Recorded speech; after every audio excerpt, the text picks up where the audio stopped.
suis ravi de vous accueillir et je suis ravi de parler en premier.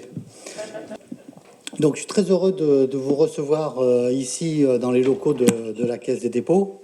Ce sont des locaux... nous avons plusieurs locaux au cours de la rue de Lille. Et je suis très heureux de pouvoir accueillir la Caisse des dépôts du Sénégal, que je connais bien. On se connaît bien, ils me connaissent bien aussi. Et je suis ravi de saluer le député Diallo, Cheikh Ahmed Tidiane Ba, ainsi que tous les représentants de la communauté de la diaspora du Sénégal. On se connaît bien parce qu'on travaille ensemble depuis la création de la Caisse des dépôts du Sénégal. Je voudrais aussi dire à quel point c'est important la problématique de la diaspora. C'est une problématique qui est importante à la fois pour les pays du Nord et puis pour les pays du Sud.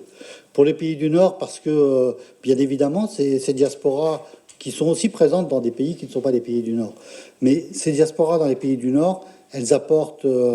de la vivacité économique, elles apportent de la vitalité économique et elles apportent aussi en retour aux pays d'origine des éléments très importants. Et je sais que la communauté diaspora sénégalaise en Europe, qui représente grosso modo, si j'ai bien compris, environ 50% de la diaspora mondiale sénégalaise, est particulièrement dynamique. Et elle a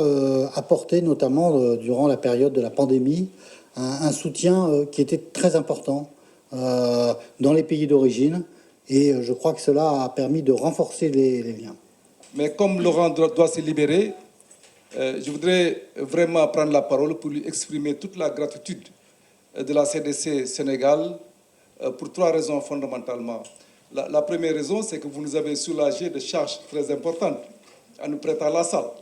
Donc merci au nom de tous les Sénégalais qui sont là. La deuxième raison du moins,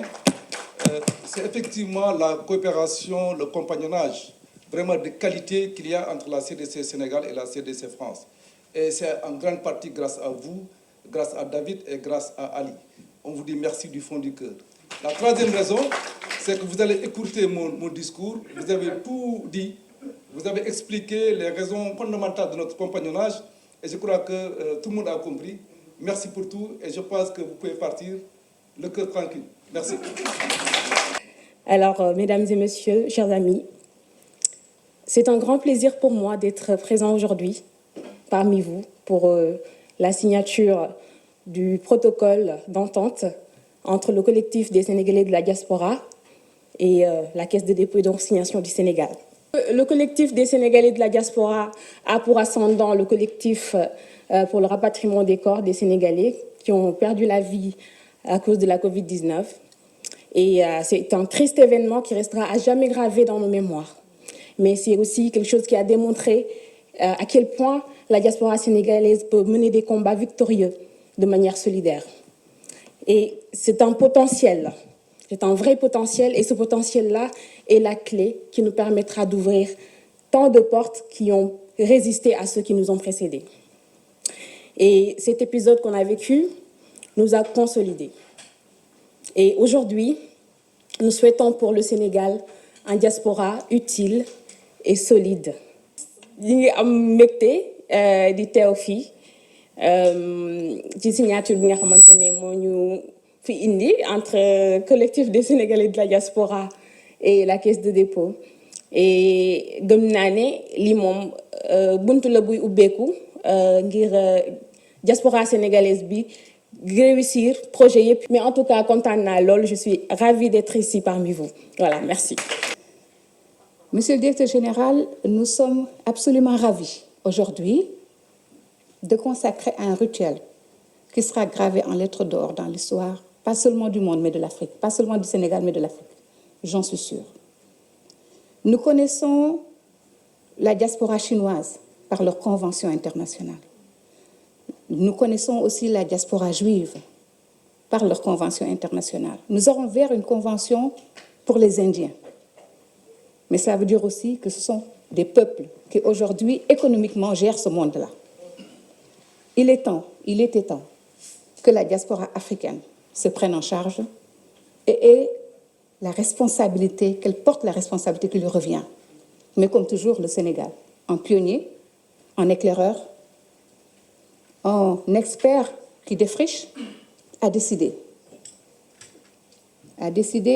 avec force, avec foi, a décidé d'être la première diaspora qui va se prendre en charge. Pas de manière émiettée, pas parce que nous sommes des ethnies ou parce que nous sommes des pays, mais parce que nous sommes une nation. Parce que nous sommes un et indivisibles, nous avons décidé de prendre en main, prendre en charge la destinée de notre pays, et cela à travers cette diaspora vigoureuse, travailleuse, intellectuelle, hardie et compétente. Monsieur le directeur général, vous avez su, monsieur Cheikh Tidiane Ba, comprendre. Vous avez su accepter, mais vous avez su de manière alerte venir vers nous écouter, nous accompagner,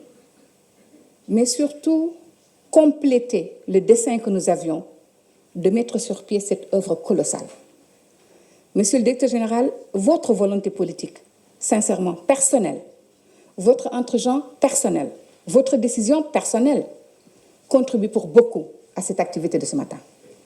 ou de cet après-midi. Monsieur le directeur général, comprenez que lorsque nous écrirons en lettres d'or ce qui va se passer aujourd'hui là, cet acte qui sera posé, croyez bien que Cheikh Massamba Mbacké, on dit que mooy maas lépp lu Sëñ Touba bind, wante su boobaa daañu wax ne Cheikh Ahmed Tidiane Ba itam moo tax lii mën a nekk ci kattanu Yàlla mbaaxam. Pour cela, je vais remercier, féliciter, encourager une team, une équipe, des complices, Dr Dieye Cissé, Meïssa Mbaye, Ben que je vois pour la première fois, Zeyna,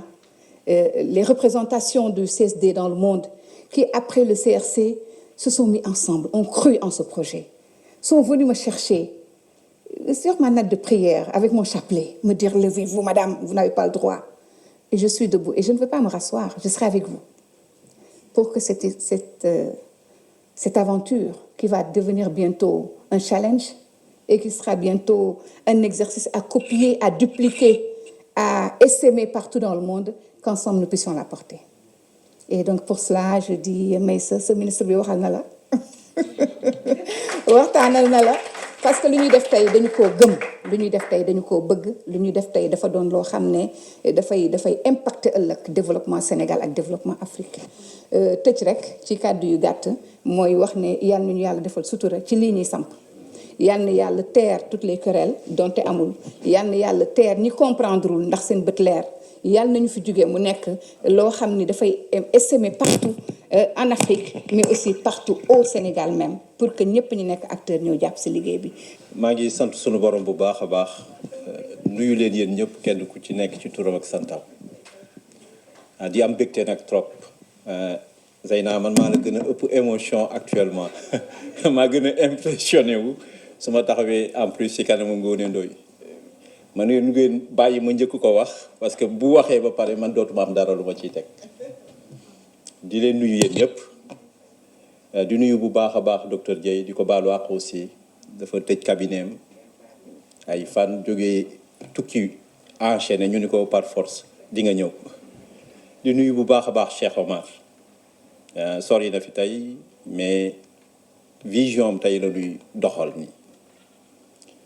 di nuyu bu baax a baax le directeur avec toute son équipe ñoom Samba ñoom Matar madame Guèye ñoom ñëpp ñu ngi leen di nuyu bu baax a baax seen déplacement fii am na solo ñu bari dañoo déplacé wu pour ñëw jóge fu sori Zeyna wax na ko tout à l'heure CRC la ñu jógee mu nekkoon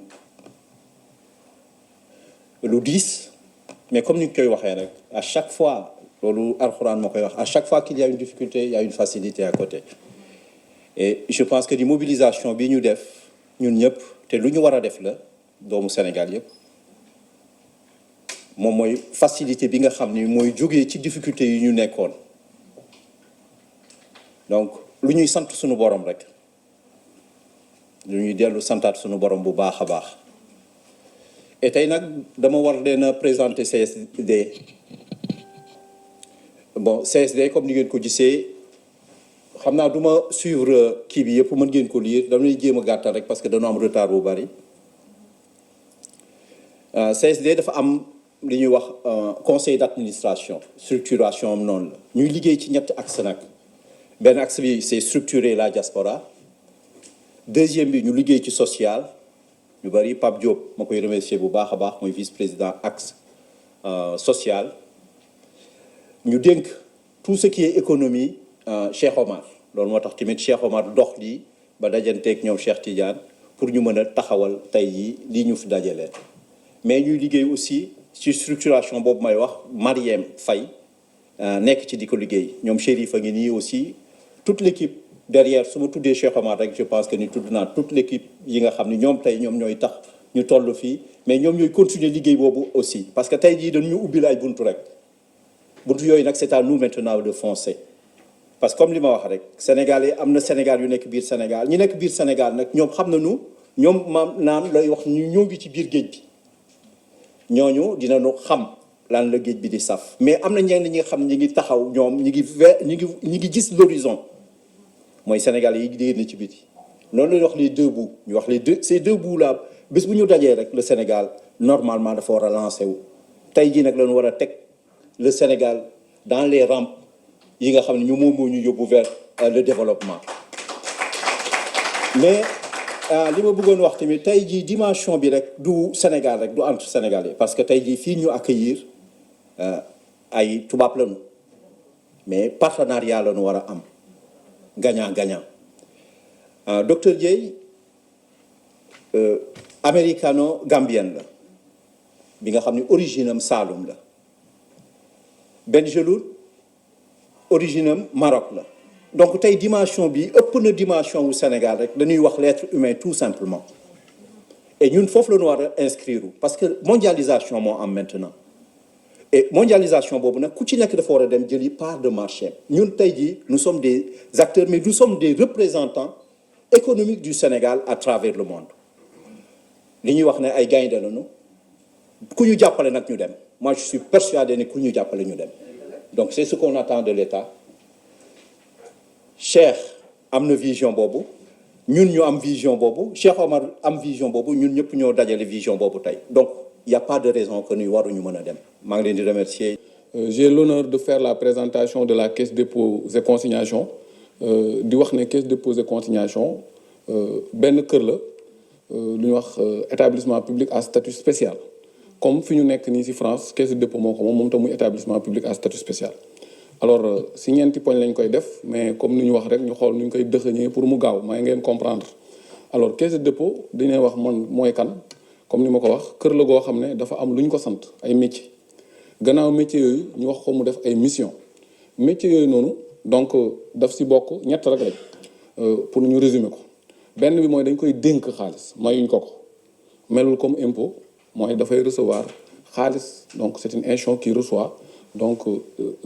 des ressources qu'elle est chargée de sécuriser maanaam mu denc ko denc bu wóor mais pour mu denc ko nag du ko tëj fenn rek di ko xool la caisse ne se contente pas de thésauriser et de ne pas fructifier ses ressources on lui demande de fructifier ses ressources donc mu multiplier ko mu woomal ko mu xool nan la koy def mu gën a bëri alors sur cette base nag la caisse de dépôt est un investisseur donc un investisseur boo xam ne on lui demande d'investir dans l'économie nationale investissement boobu nag lañ ko wax yan lay investir où est-ce qu'elle investit elle investit à travers des missions prioritaires ces missions prioritaires mooy yan juróom la 5 missions prioritaires donc elle investit dans le logement social et au Sénégal elle investit aussi dans le logement de standing comme la caisse de dépôt française comme les autres caisses de dépôt une caisse de dépôt dafay dañ ko wax muy financer logement pour nit ñi mën a am kër yu yomb au-delà de ça elle investit elle accompagne les collectivités territoriales ñëpp xam nañ ne les localités maanaam les mairies et autres là ont certaines difficultés de ressources et autres d'expertise ñu sant ko mu accompagner leen mu leen di gunge au-delà de ça on demande aussi d'investir dans la politique de la ville ñëpp xam nañ ne adduna bi tey les populations vont vivre majoritairement dans les villes même fu ñu dëkk ñun muy Afrique subsaharienne nee nañ d'ici 2063 dinañ nekk population dafay doubler la population va se doubler dans notre pays et 65% vont vivre en ville donc la caisse de dépôt on lui demande d'investir dans la politique de la ville et au-delà ñu wax ko yeneen ñaari mission mu gunge entreprise yu yem yi ak yu ndaw yi ndax entreprise mooy doxal réew tissu économique. Et enfin on lui demande d'investir dans des projets stratégiques et structurants définis par l'État maanaam lépp lu ko réew mi sant rek luy jëriñ wala lu ko xam ne am na solo. Alors au-delà de ça nag xaalis bi duñ ko jox rek muy def nu ko neex dafa am surveillance dafa am dispositif. Et ce dispositif, pour le résumer, dafa am commission de surveillance. Nous saluons l'honorable député maire Diallo qui est là ànd ak le DG ñëw aussi délégation bi. Et commission de surveillance boobu mooy xool li ñuy def di vérifier yenn yi. Ensuite si biir commission de surveillance bi dafa am comité d'investissement. Le comité d'investissement mooy su caisse de dépôt le directeur général amee ay projets yoo xam ne daf ko bëgg a investir daf koy commission bu da koy soumettre comité d'investissement ñu càmbar ko. Am na tam comité d'audit et de risque ndax sooy investir dafa am ay risques. Donc comité d'audit et de risque boobu tam ay ñu am xam-xam ñoo fa ne di xool risques yi et au-delà le directeur général bi nga xam ne mooy diriger la caisse de dépôt nga xam ne dafay waat il prête serment devant la commission de surveillance et au-delà on utilise aussi et c'est la loi qui demande donc des outils de gouvernance maanaam xarala yu bees yi fexe yi nga xam ne moom ngay def ba li ngay def mu équilibré doo def yenn erreurs yi. Enfin résumé caisse de dépôt mooy lan la caisse de dépôt c'est un modèle. D'ailleurs, le modèle le plus abouti, c'est la caisse de dépôt française. C'est symbolique de tenir cette rencontre ici même. Mais il y a d'autres caisses de dépôt dans le monde, plus d'une quinzaine.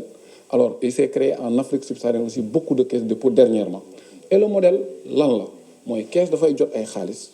yoo xam ne yenn yi ressources longues la tudd maanaam bu ko jotee balaa mu koy delloo day jël ab diir ay at. Voilà balaa mu koy delloo nag mun na si investir loo xam ne dafa wóor wala mu jël si tuuti risque mais aussi mu fructifier ko loolu mu siy jëlee. mu def ko ci mission yi ñu fi wax léegi donc loolu mooy caisse de dépôt donc outil de développement la et au-delà de ça donc dire que c'est un tiers de confiance maanaam koo xam ne dañ koy wóolu maanaam li tax ñu koy wóolu mooy gis ngeen caisse bi ñu nekk nii 200 ans ngi nii réew mi presque jafe-jafe bu fi am mu dugal ci loxoom au-delà de ça dafay investir dafa war a neutre maanaam mënul dem wékku benn côté dafay tëddee njaaxaanaay comme ni muy def tey ak diaspora bi une partie bu ëllëgee itam du ñàkk su amee beneen partie diaspora bu ñëw yokk ci yéen wala beneen bëgg a liggéey ko moom dafa war a tëddee njaaxaanaay et yeneen ak yeneen donc vous pouvez avancer s'il vous plaît par rapport à ces orientations stratégiques le directeur général bi nekk fii donc si caisse de dépôt dafa joxe ay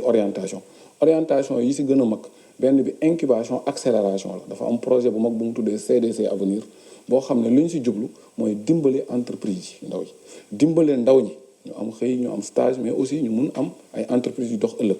au-delà aussi la politique du logement d'ailleurs moo tax mu ànd ak une de ses filiales la CGIS dina leen présenter ñoom lu ñu def pour permettre aux Sénégalais ñu am ay logements sociaux ak ay logements de standing entre beneen boo xam ne ñu ngi koy waxee le développement territorial ndax réew boo développé gox-goxaat yi rek développé nga réew mi donc cause pour laquelle le développement territorial il a mis un accent particulier pour apporter de l'expertise ak des financements aux collectivités maanaam collectivités yi li leen gën a jafe mooy koom li leen gën a jafe mooy tamit expertise am na beneen filiale kako ak yeneen yoo xam ne peut-être dina ñëw pour gunge collectivités yi ak financer leen et enfin lu ñu wax les nouveaux projets dans ce cadre il y a un programme de résilience par rapport ak crise bi ñu dund nan lañ def ba projet bu am solo rek caisse de dépôt dugal si loxoom pour jëmi kanam réew mi enfin caisse de dépôt am na ay filiales ak ay projets du ma ko détaillé am na filiale bu ñu wax kako bureau d'étude la bureau d'étude mooy ay ingénieur ñoo fa nekk di liggéey si domaine boobu am na CGS comme ni ma ko waxee son secrétaire général ici présent au-delà de CGS am na Air Sénégal mooy compagnie aérienne bi nga xam ne Sénégal moo ko moom am na tamit ay projet Tour Mamel muy tour bu gën a mag pour l'instant su ma juumul si bu ñuy tabax Ndakaaru boo xam ne 48 000 mètres carrés de plateau de bureau la bu moderne am na les sphères administratives régionales xam ngeen ne suñ gox-goxaat yi ministère ak service de l'État dañu am problème am bureau yu normal donc CDC di accompagner état si defar ay sphères administratives si région yi nga xam ne après nañ am fu ñu nekk am na parentérise usine la boo xam ne day defar projet li ñuy defee perfusion muy ay soluté donc mu dugal fa xaalisam ASFADAR muy hôpital international de Dakar muy hôpital boo xam ne si gën a mag si Afrique de l'Ouest la pour que ëllëg Sénégal am plateau médicaux yu mag yu mucc ayib donc CDC dugal na si loxoom Boxol c'est une centrale photovoltaïque mooy fu ñu defaree énergie solaire xam ngeen ne adduna bi tey énergie fossile dañ koy bàyyi di gën a jëm si énergie verte donc CDC centrale bi si centrale yi gën a mag Afrique de l'Ouest la ak lépp lu nga xam ne mu ngi koy def si logement loolu monsieur Kanté dina ko détaillé ak cité du parc donc enfin peut-être pour jeexal côté coopération monsieur Laurent Gilbert Berg wax na ko fi léegi caisse de dépôt dafa bokk si benn mbootaay bi wax forum des caisses de dépôt mu dajale caisse de dépôt yi si àdduna yëpp d'ailleurs édition bi mujj ñu ngi ko organisé woon à Dakar le DG de la Caisse de dépôt du Sénégal monsieur Cheikh Ahmed Tidiane Ba moo ko jiite woon institution internationale yi ñëw si ak yeneen ak yeneen. alors am beneen boo xam ne mun naa ne dafa bokk si yeneen mbir comme réseau habitat francophonie ñu fay wax lu jëm si mbirum kër nan la ñu def ba nit ñi am ay kër yan méthode moo gën pour am ay kër mu bokk tam muy def coopération ak ay caisse de dépôt d'ailleurs loolu moo tax tey ñu ñëw fii fayuñ dara nous saluons au passage donc nos partenaires de la caisse de dépôt française ñu abal ñu salle am na loolu tam mooy coopération internationale ñu am ko ak Italie am ko ak Maroc am ko ak yeneen caisse yi enfin aussi ñuy liggéey ak les institutions au niveau régional en Afrique xam ngeen ne BCEAO lu jëm si koom moo ko yor CREPMEF yu mel noonu tam mu yor ko fa ak la CIMA nga xam ne lu jëm si assurance si Afrique moo ko yor caisse de dépôt day liggéey ak caisse yi nekk Afrique subsaharienne bokk suñu wax le cadre permanent de concertation des caisses de dépôt lépp rek pour lu jëme réew mi kanam ak loo xam ne dina dimbali doomu réew mi ak askan bi enfin pour ñëw si beneen bi mujj Laurent Gilbert Berg muy directeur des relations internationales institutionnelles et européennes bu caisse de dépôt fàttali na ko fi léegi il l'a rappelé c'est le projet JASDEV qui est un projet qui rassemble des caisses de dépôt donc des caisses de dépôt au niveau européen ak en Méditerranée donc caisse de dépôt marocaine tunisienne bu Sénégal mais loolu yëpp li tax ñu dugal ci AFD parce que ñoom ñoo ñu gunge ba ñu mën a lever fonds Union européenne pour mën a financer étude bi nga xam ne tam projet bu jëm ci diaspora bi la muy JASDEV mu tudd diaspora et développement pour jox leen information yu fiable mun leen kotel support d'investissement yi ngeen di am ci suñu réew yi mais aussi à terme peut-être développer yeneen projet voilà en tout cas en résumé caisse de dépôt di leen remercier de l'honneur qui m'est fait de faire cette CEGIS filiale immobilière bu caisse de dépôt et consignation la bu ñu créé en août 2018 donc parce que aujourd'hui Sénégal dañu am déficit en logement parce que prévision yi ñu jot en 2013 wane na que Sénégal am na déficit à peu près ay 355 000 logements yoo xam ne nit ñi soxla nañ ko te mënuñu ko am soo leen jëlee lu mel ni Ndakaaru am nañ déficit boo xam ne plus de 150 000 logements même suñu waxee programme 100 000 logements xam ngeen ne du doy donc comme caisse de dépôt et consignation si mission bi dafa am mission logement social promotion de logement social et de standing ñu créé benn filiale immobilière boo xam ne droit privé moo ko régir pour mën a accélérer le processus parce que aujourd'hui soo leen di xool bu baax am na ay difficultés yu bari yu ñuy am pour ñi soxla ay logement donc CEGIS nag dafa ñëw pour non seulement andi ay solutions mais ci tënk wax leen rapidement yi ñuy jot a liggéey Sénégal ci wàllu logement mën nga kii demal waaw donc mooy li ma doon expliquer léegi croissance démographique bu am solo bi parce que gis nañ ne si ay prévisions chaque 25 ans population bi day doubler donc su population bi di doubler nag il faut que ñu répondre rapidement à ce besoin de logement te CEGIS foofu la taxaw te comme CDC dafa am benn mission bu am solo ci wàllu logement social et de haut standing loolu moo sabab création CEGIS mën nga dem waaw donc bi ñu ko créé nag vision bi moom mooy fii ak juróomi at yi di ñëw ñu nekk benn acteur bu am solo ci chaîne des valeurs du secteur de l'immobilier au Sénégal mais ci Afrique de l'Ouest parce que gis nañ ne aujourd'hui bëgg nañu non seulement am taxawaay bu rafet biir Sénégal mais aussi ci Afrique de l'Ouest bëgg nañ fa am taxawaay bu am solo et puis di andi ay offre de produits ak ay services yoo xam ne yu jéggi dayoo la donc mission CEGIS yi 4 missions essentielles la mooy dama koy rappeler rek pour ngeen xam société bi si lu muy yëngatu donc mission bu njëkk bi mooy assurer la réalisation yi ñu mission yi ñu caisse de dépôt et consignation dénk ci wàllu logement social mais aussi gestion du parc locatif kooku sunu mission la ñu ngi ciy liggéey pour mën a am parc locatif bu jéggi dayoo pour sénégalais yi soxla logement aussi yoo xam ne ay location rek yooyu la ñu mën leen ci jàppale donc ci mission yi ñu am également développer les projets innovants à forte valeur ajoutée notamment dans le domaine du logement donc yooyu yëpp ñu ngi ciy liggéey pour andil askan bi ay logement yoo xam ne vraiment dina ànd ak jamono c'est-à-dire dina répondre besoin bi sénégalais yi am mais non seulement au Sénégal mais aussi au niveau de la diaspora et enfin mettre en œuvre les orientations de l'État par rapport au programme 100 000 logements donc yii yëpp tamit ay domaines yoo xam ne la dañ ciy yëngatu au niveau de la CEGIS mooy le capital et le foncier on est aménageur promoteur constructeur conseil transaction et puis gestion immobilière donc axe stratégique yi bon ñetti axe stratégique la CEGIS am axe bu njëkk bi mooy ñu teg benn organisation boo xam ne day répondre aux standards et aux normes internationales yi ci wàllu gestion société teg ay procédures yoo xam ne aussi kenn du ko mën a laam-laame pour nekk entreprise boo xam ne lu moderne lay nekk donc kooku mooy axe bu njëkk bi ñaareelu axe bi mooy se positionner avec une offre de produits et de services novatrice c'est-à-dire andi ay produits yoo xam ne méngoo nag li Sénégalais yi soxla c'est-à-dire am ay logements yu moderne yoo xam ne day nekk économique ñu tënk ko ci wàllu développement durable également et axe bu mujj bi mooy créer une marque de référence afin de nouer des partenariats solides en vue de la mobilisation des ressources donc CEGIS actuellement am na projet yu am solo yoo xam ne ñu ngi ciy liggéey parce que Bambilor caisse des dépôts et consignation am na fa 104 hectares mais 104 hectares yooyu dañ ko viabiliser et puis jël 15 hectares dénk ko CEGIS pour mu commercialiser ko donc 15 hectares yooyu macha allah ñu ngi koy viabiliser avec vraiment des méthodes modernes mu am ay tali yoo xam ne dañ ko bitumer am réseau éclairage public am vraiment un réseau d'assainissement d'eau pluviale avec ay branchements d'eau potable donc actuellement 15 hectares yooyu ñu dénk jot nañ ko jaay ba pare xam naa dinañ ibbiwaat yeneen hectares yoo xam ne dañ koy jaay non seulement aux Sénégalais et au niveau de la diaspora donc li ñu njëkk jaay pour jot ci parcelles yooyu parcelles 150 mètres carrés yi avec titre foncier dañ ko yombalal Sénégalais yi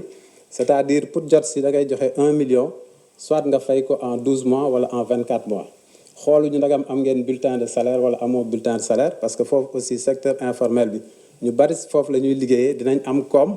mais duñu mën a am ay garanties nécessaires te loolu dañu gis ne jafe-jafe la Sénégal moo tax ñu yombalal ko Sénégalais pour l'accès à la propriété donc parcelle 200 mètres carrés ñu ngi koy jaayee 11 millions parcelle 250 mètres carrés ñu ngi koy jaayee 11 millions 500 donc da ngay njëkk joxe 1 million et puis fay ko ci 12 mois ci at wala ci ñaari at donc yooyu yëpp ay solutions yoo xam ne dañ leen ko yombalal ci wàllu Bambilor foofu muy ay logements sociaux donc après nag am nañu aussi ay logements yoo xam ne moo gën a cher tuuti parce que ça c'est de haut standing parce que foncier bi dafa cher te tey ñu ngi ci projet développement ay terrains yi ñuy viabiliser foofu ci ancien aéroport Léopold Sédar Senghor ñu tuddee ko cité du parc parce que dina am benn parc boo xam ne 10 hectares la qui sera le nouveau poumon vert de Dakar et puis foofu yëpp ay logements yu am solo lañ fay taxawal donc logement yoo xam ne vraiment travaux de terrassement yi day am dina am réseau électrique yi dina am éclairage public aménagement paysager du site lépp lu jëm daal ci terrain yoo xam ne dañ ko viabiliser ci anam yu gën a rafet dina am foofu ci site aéroport bi donc ñu dénk ñu nag commercialisation site boobu bi ñu tàmbalee jot nañu ibbi benn plateforme pour képp ku bëgg jënd ci kër yooyu nga mën a inscrire macha allah am nañu inscription yu bari plus de 2500 nit jot nañ fa inscrire après ñu ne leen ngeen valider ngeen confirmer seen inscription comme quoi bëgg ngeen jënd foofu terrain bi ñu defee confirmation yi vraiment am na plus de 850 sénégalais yoo xam ne confirmé nañu un petit peu partout dans le monde actuellement ñu ngi ci phase commercialisation bi donc ku bëgg a jot ci terrain yi da ngay joxe 40% du montant du prix du terrain et puis après ñu commencé defal la benn réservation contrat de réservation et puis nga koy fay normalement peut-être sur 18 mois wala 2 ans maximum donc information yaa ngi noonu parce que dañ ko def ay zone donc prix yi gis ngeen ne day tàmbali ci 375 000 jëm ba normalement 600 000 le mètre carré en fonction du zonage parce que am na zone yoo xam ne zone commerciale la parce que piste aéroport bi foofu yëpp dañ ko bëgg a def zone commerciale bu am solo bu mel ni Champs-Élysées nga xam ne commerce yëpp dañ fay nekk foofu waaw foofu mooy gën a cher mais après bon am na zone yoo xam ne su jegee parc bi aussi day xaw a takku tuuti mais daal vraiment directeur général bi ak ses services jot nañ ci réfléchir xool vraiment naka la ñuy jàppale Sénégalais yi ñu mën si jot donc lii typologie des réservations la woon c'est-à-dire au niveau des 600 mètres carrés 200 mètres carrés ainsi de suite mais monde bi yëpp daal répondre nañu ba tey li ma mën a wax mooy tàmbali nañu commercialisation bi ku ci bëgg a jot je pense que da ngay contacter Ségis et puis ñu wax la ci anam yu gën a rafet yu gën a neex noo leen jotee ci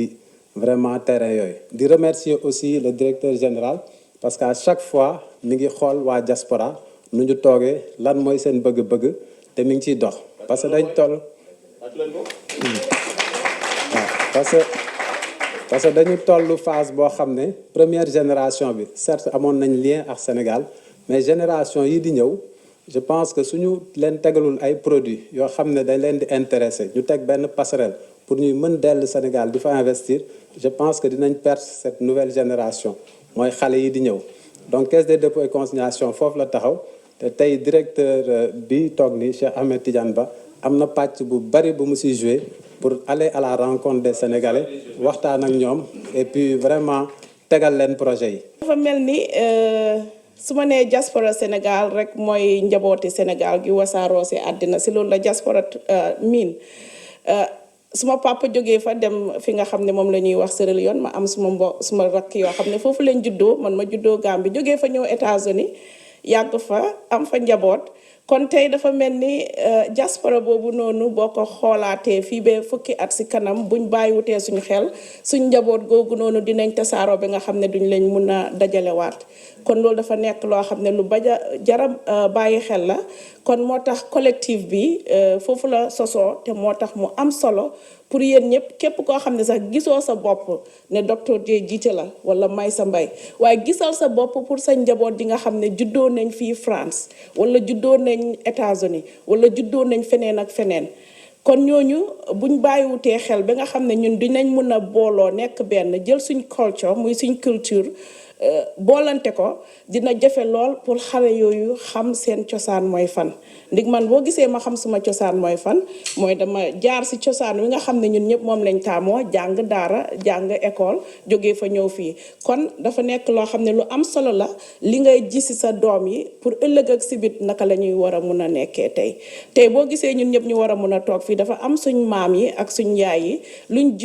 jiwoon si ñun moo tax tey ñu mun fee toll kon ñu nit dafa am loo xam ne dañ ko war a defal suñ njaboot ndig nit ki nekk rek di dund te bàyyiwuloo dara loo xam ne dañ la koy woyalee dafa nekk loo xam ne lu doy waar la te kon moo tax may ñaan képp koo xam ne mu ngi si biir kër gi ñu toog nii tey ak diaspora yi yëpp ñu jéem a xalaataat bu baax a baax ana lan ngeen bëgg a bàyyil seen njaboot boo leen fi jógee lii dafa war a nekk loo xam ne jéggi la bu commencé tey jéggi la bu commencé tey ndik ñoom ñu ngi Sénégal ñoom Mr Ba ñu ngi Sénégal ñun ñu ci diaspora bi di dund lu métti nekk docteur taxut nga ñàkk dund lu métti ndik foo naa ñun sax ñooy gën a dund lu métti waaye toujours nit ñi dañuy yaakaar ne xëj na yàlla baaxee na la leneen loolu ñu siy sant bu suñ borom bi bu baax a baax waaye métti na ndik boo ko seetloo su ma leen joxee tuuti rek ci suma histoire diggante barki démb ak tey tukki naa am suma njaboot foog ma toppatoo leen muy jouer lu ñuy wax volleyball dem Las Vegas nekk fa semaine yàlla def ñu am ndam ma si sant suñu borom bi bu baax a baax jógee fa dellu si fi nga xam ne mooy Dallas Texas maa ngi egg si ñaari waxtu si guddi gis naa ne am naa appointment pour gis ay juróom fukki malade si alxames bi balaa ma fay jógee daanaka ñaari waxtu laa nelaw dal di jóg ndekkiwuma dem liggéey bu ma eggee suma manager bi ne ma doo lekk ma ne ko non mënumaa lekk ndig malade yaa ngi ñëw di lii rek pour jox leen histoire yi li ñuy dund ci diaspora bi ak coono bi nga xam ne moom la ñuy jànkuwanteel te man ma gën a tuutile coono boo ko xaymaa ci ñeneen ñi li ñuy dund diggante juróom-ñetti waxtu ba ñaari waxtu café rek laa naan nekk fa liggéey ba benn waxtu bàyyi ki nga xam ne moo ma doon jàppale mu continuer gis malade yi ma daw suma doom ji ñëw jël si ma dem aéroport ba léegi lekkuma jógee fa egsi fii tey 9 o'clock alhamdulilah maa ngi fi te loolu lu ko waral yëpp CDC ak CSD kon loolu mu nekk loo xam ne diaspora bi lu ñuy dund métti na te kon tey man bu ma jëlee suma alal ne dama bëgg ku ma ko dénk biir Sénégal muy sumay mbokk xëy na ñoom sax duñ bëgg a yàq suñ xaalis duñ bëgg a wesaare suñ xaalis waaye coono gi fa ne mooy waral ba xaalis bi nga leen dénk ñoom it ñu jël ko bëgg koo naka sul bukki sulee bukki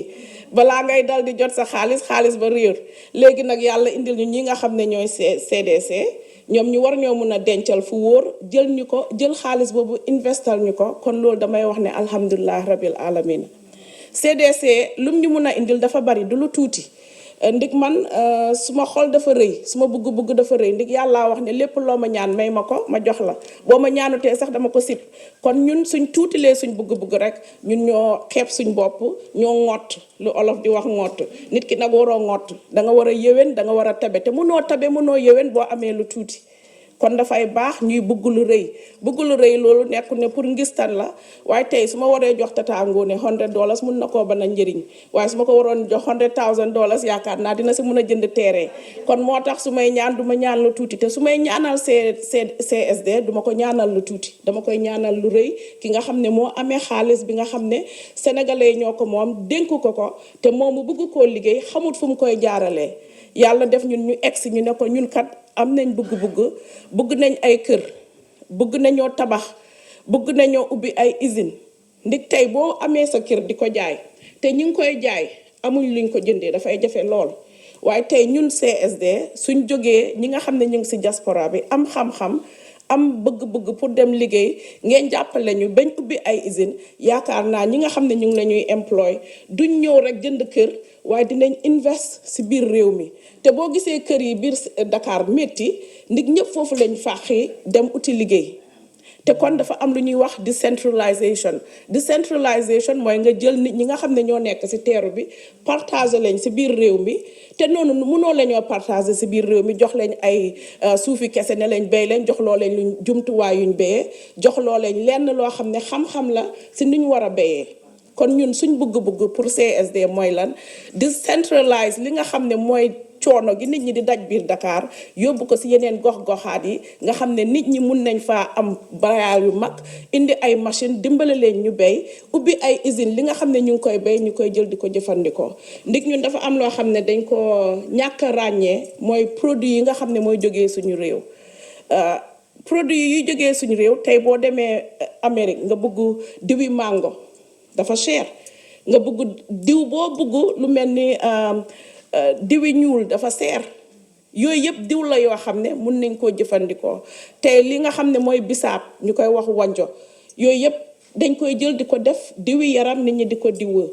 kon yii dafa nekk yoo xam ne ñun war nañ koo mun a jël njëriñee ko suñu réew jëriñee ko bitim réew waaye loolu yëpp dafa soxla qualité te qualité googu nag munta am bu dee amul ñu nu jàppale ba nga xam ne liggéey bi ñuy liggéey dina set bañ ko mun a yóbbu partager ko ak ñeneen ndik toujours ñun dañuy yuuxu rek ci diaspora bi dafa métti neexut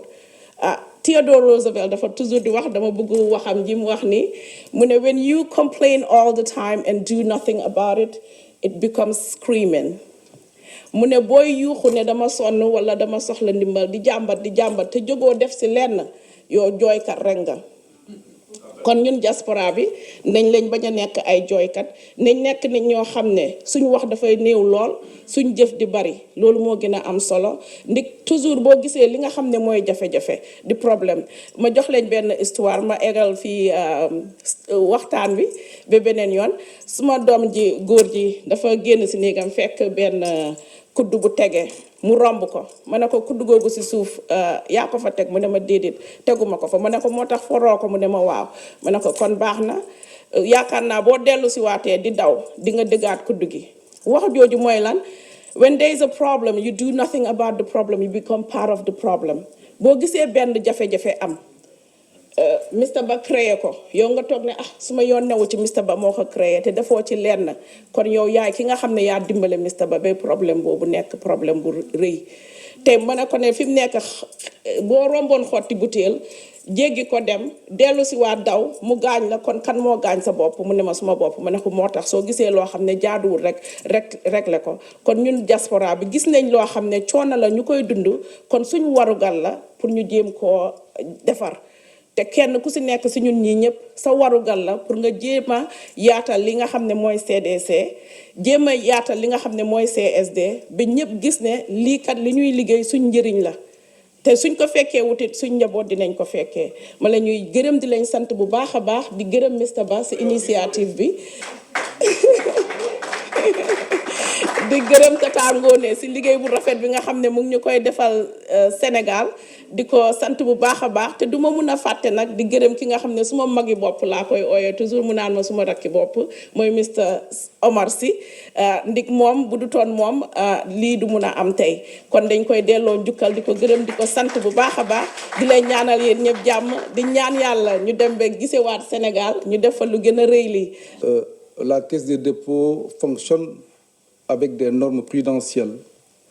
La Caisse de dépôt fonctionne sous surveillance. C'est extrêmement important parce que c'est un tiers de confiance. La Caisse de dépôt se doit de sécuriser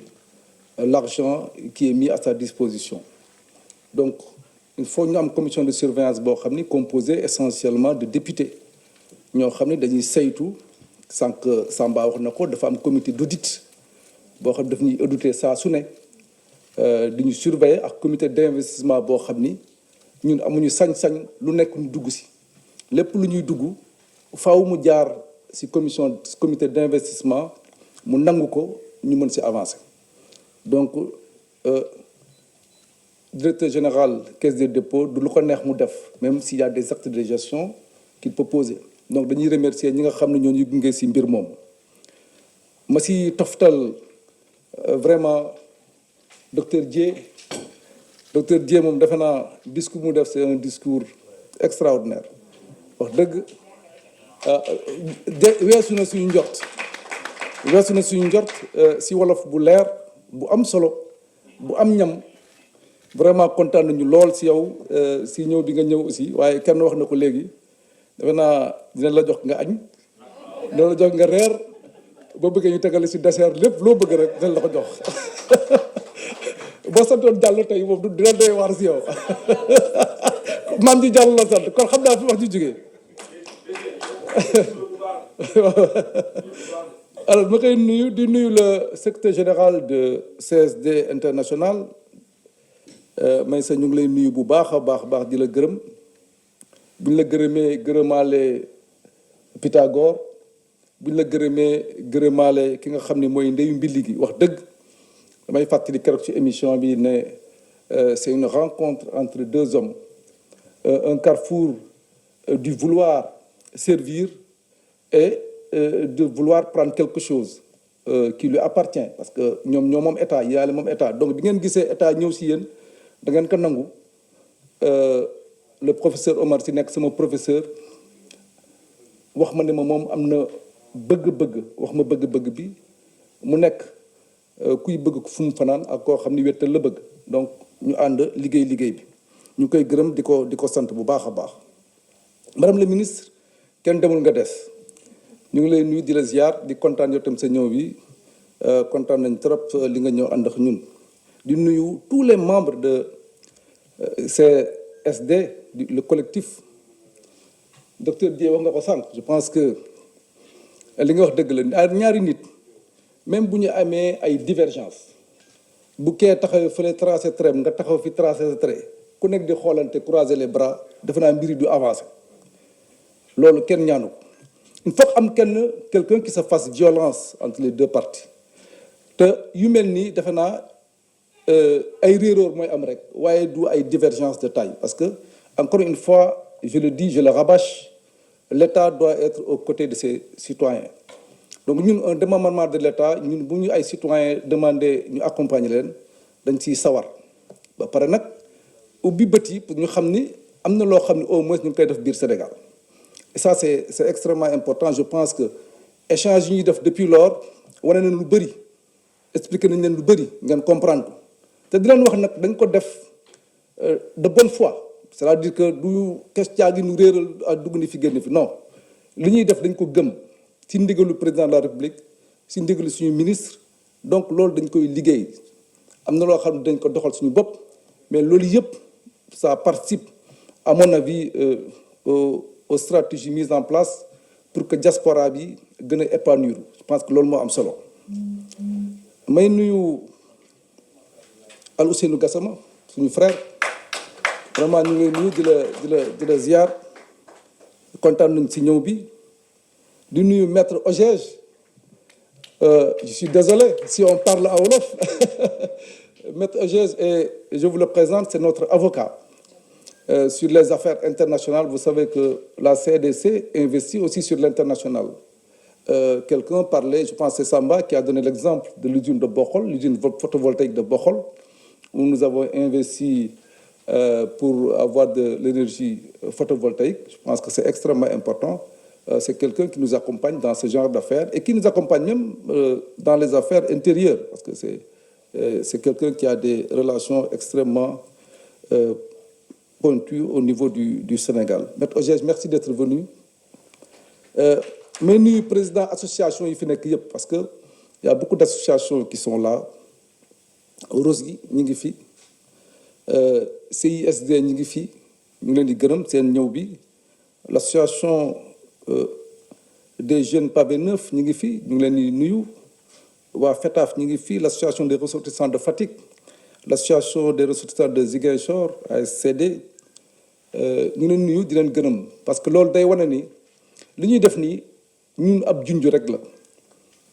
ab junj la parce que wane ni toutes les autres associations seront les bienvenues. Nous pouvons après dupliquer ce qu'on a fait avec CSD parce que c'est un protocole d'entente qui trace des sillons par lesquels nous allons passer pour vraiment aboutir peut-être à l'épanouissement de la diaspora. Donc loolu ñu ngi ci donc on vous ouvre les bras yéen ñëpp boo leen bëggee li ñuy def tey ngeen wooñu ci dinañ leen jàppale incha allah. Je pense que ça, c'était important de le dire,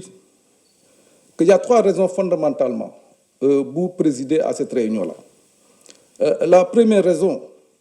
c'est que depuis 2019, avec la 5e édition du forum, du Samba de Noarsang, nous avions décidé depuis lors de vraiment mettre le focus sur la mobilisation de l'épargne de la diaspora. Il y avait même un thème qui lui était dédié. Donc, dans la diaspora, bi nga xam ne aujourd'hui li muy indi sax ëpp na l'aide au développement loolu dañ ko war a aar xaalis boobu parce que souvent tout cet argent est fléché sur la consommation alors que nous avons besoin d'investissements dans nos pays qui sont émergents donc comment encadrer tout ça du mu si dellu si Samba wax na ko Laurent wax na ko sur les projets JASDEV sur la convention qu'on a signée avec la Cassa Depositi de l'Italie pour un livret binational loolu defe naa faram-fàcce nañ ko depuis quelque temps avec les émissions yi ñu bokkoon et yéen sànq waxtu ngeen si donc loolu c'est pas la peine ñu si dellu si incha allahu dinañ ko essayer doxal mu nekk njëriñ pour askanu Sénégal bi nekk à l'étranger. La deuxième raison mooy li ma wax sànq rek dañuy junj ak waa CSD dañu bëgg vraiment que toutes les autres associations bokk si mbir mi parce que nag defe naa Adja Ngoné moo ko wax. Un objectif, c'est l'agrégation de toutes les forces de la diaspora. te defe naa loolu mooy mbébétu état du Sénégal ministre le secrétaire d'État du moins aux relations au Sénégalais de l'extérieur wax na ma ko keroog nee na ma il a initié depuis 2 ans une politique boo xam ni dinañ ko wéyal et defe naa si fan yu néew dina am ay tournées yoo xam ne dinañ si bokkoon ñoom ñëw gën leen expliquer li état bi bëgg. Je pense que ça c'est un objectif moo tax li ñuy def tey ñu def ko. Mais yaakaar nañ ni ñëpp dinañ ci gis seen bopp. Troisième raison bi mooy justement cette volonté d'accompagner les Sénégalais de l'extérieur loolu suñu wareef la. Je pense que la Caisse de dépôt est un établissement autonome qui a l'obligation quand même de vous accompagner et je pense que loolu dinañ ko dox pour résumer rek vraiment man gars yi dañuy wax lépp. sànq Laurent wax na ko l'avantage de ceux qui commencent moom ñoom dañuy gën a wax si bu ñu waxee lépp ñi mujjee du ñu amati lu ñu wax lu bëri. Je pense que tout a été dit du ma fi téye nit ñi si ay yeneen commentaires. On a fait des émissions, 2 émissions où quand même j'ai dit ce que je pensais de la caisse et ce que je pensais des relations qui doivent exister entre nous et vous. Ce que je dois dire pour conclure, c'est que le Sénégal, nous le ferons pour vous, mais avec vous. Sinon, ça ne marchera pas. Je pense que c'est ça ma volonté. loolu moo wundu sama démarche et je pense que ñun ñëpp mën nañu ànd si loolu. am na yenn explication yoo xam ne jot naa ko joxe si biir kii chaque fois que de besoin j'ai apporté des éclaircissements mais il nous faut des réunions d'information plus larges boo xam nit ñi dañ mën a poser ay questions ñu tontu loolu dinañ si jug ak waa CST ak ñeneen ñi organiser peut-être dès le mois de septembre des tournées en Europe en Afrique etc. ba nga xam ne dinañu jàkkaarloo les Sénégalais de l'extérieur gën a waxtaan ak ñoom. Samba est revenu sur le projet CDC à venir. Donc c'est important pour nous, pour seeni doom, parce que ce qu'on veut, c'est aussi donner des bourses à tous les Sénégalais qui sont à l'extérieur et qui sont excellents dans leur domaine. Ce que nous voulons, c'est que le Sénégalais qui est à l'extérieur aussi puisse postuler sur des stages, des emplois. Man bu ma ñëwee CDC loolu laay jox dama ko joxe comme exemple. Le premier acte que j'ai posé, c'est un appel à candidature pour le poste le plus important de la Caisse des dépôts. J'ai reçu plus de 150 demandes, dont presque la moitié, c'est des Sénégalais qui sont à l'étranger. Et on a eu le bonheur aujourd'hui, on a un Sénégalais qui était à Toronto, directeur, et qui est venu à la Caisse à partir de cet appel à candidature. Devant loolu ñun ku nekk fi ñu la teg booy doxal lu mel noonu defe naa Sénégal dina si gis boppam et tout le monde sera content. En tout cas maa leen di gërëm di leen sant di leen wax di leen jox dig daje très prochainement pour qu'on puisse mieux échanger entre nous jërë ngeen jëf Maïssa jërëjëf madame merci et vive le Sénégal.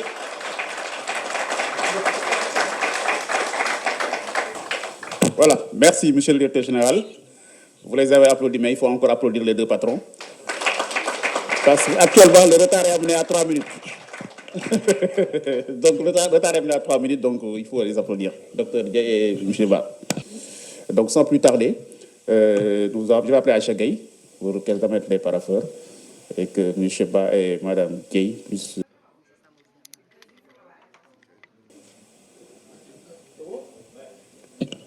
Voilà, merci.